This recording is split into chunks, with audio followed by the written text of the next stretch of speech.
Thanks very much, Cahill. I too would like to welcome the Minister with the 1.25 billion. You mentioned that they had their first board meeting last week.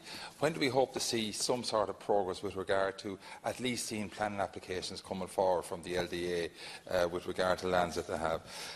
Home building finance, excellent scheme. It gives people an opportunity who actually can't get loans from the major institutions.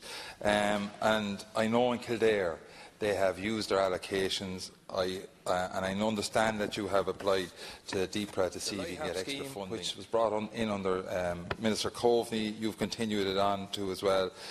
What worries me is that how long do you believe that local authorities can have before they actually have to spend the money? It worries me there's a couple of schemes in Kildare that were allocated funding for this. It has been allocated for a couple of years now. What worries me is there a time limit on that, and that mightn't actually happen. One of them happens to be for recreational grounds and development of recreational grounds in Salins, which is an excellent project because it caters for all sporting within the community, from the GA, soccer, and it's a difficult job. People have to understand.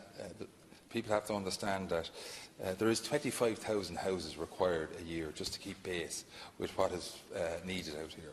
Last year, as Senator Coffey mentioned, we built 19,000. We're starting from a standing start.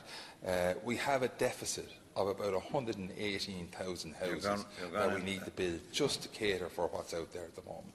You have a huge job work ahead of you. You've, as I said, tremendous amount of good quality schemes out there to incentivise people to build houses, to get into their own housing too as well.